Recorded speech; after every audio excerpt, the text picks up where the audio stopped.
This next account was shared by an Air Force veteran who was stationed at Hickam Air Force Base in the late 1990s. We don't have a name for him, so we'll call him Isaac. Hickam lies adjacent to the naval base at Pearl Harbor, and the two are considered joint bases. As a security specialist, Isaac's job largely revolved around patrolling the central headquarters building. The building itself, it seems, has a very dark history about it. This is one of two experiences that I had while stationed at Hickam Air Force Base as a security specialist on the island of Oʻahu, Hawaii, in the mid-90s. This incident would occur in 1997. The first day we were processed in, the other troops there started telling us new guys' ghost stories. I thought they were just messing with us until I had been there for a little while. It took all of one shift to start verifying the most prevalent story told on the base. It involves the 12th Air Force Headquarters building being haunted by the war dead of Pearl Harbor. The Pacific Air Force's Pay-8 Command is also located in this building, so it is a very important place that requires strict security. There are manned security posts on the premises as well as state-of-the-art laser and camera systems blanketing the property. Anyway, a little historical background on the building. During the Japanese attacks on Pearl Harbor, the building was used as a hospital and temporary morgue. Over 1,000 dead servicemen were stored there until their remains could be dealt with properly. Many of them would die in the building while being treated.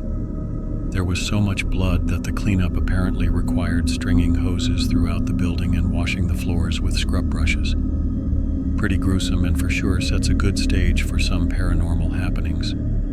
Well, the first night on shift around 3 a.m., the motion alarms went nuts and the SRT, Special Response Team, was called to respond. I was training with the base patrol that night, so we went that way and provided backup. Every guy there seemed more tense than they should be.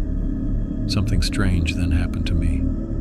Instead of the SRT going in the building and clearing it, they simply reset the alarm and documented the occurrence.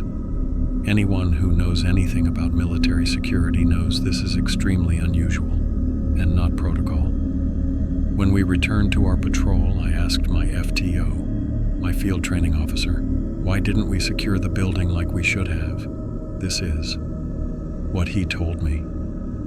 It happens every night, usually between 3 o'clock and 3:30. He also let me in on why there was a little shack outside the front door of the building, instead of the guard being posted at the CQ desk in the lobby of HQ.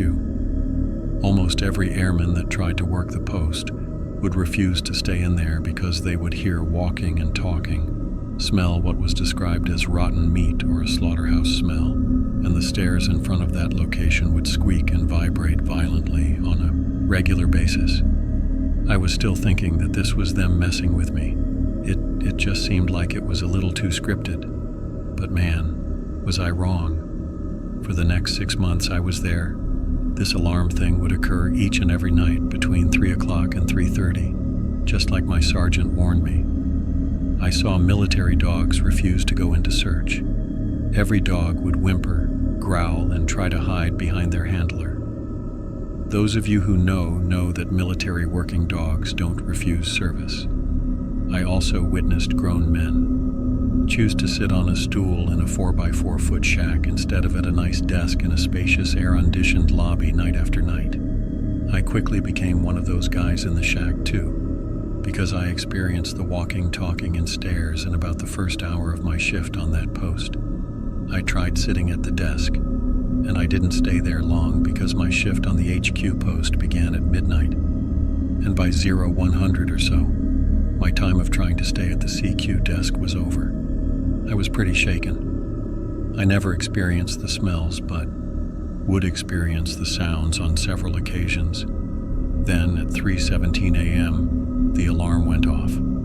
There was motion detected in the basement and on the 3rd floor. There had been nobody there since 5 p.m., when the building had been secured for the evening. Peculiar thing. Very seldom did anyone come back in the evening to work there alone. I think I remember only about 2 times in my 6 months that anyone came back to work after 5 p.m. And if they did, They didn't stay long in and out, so to speak. It was creepy, and I experienced these things on several occasions, but the alarm thing was every morning without fail. These are my experiences at the HQ building on Hickam Air Force Base. It was an extremely unnerving place to work.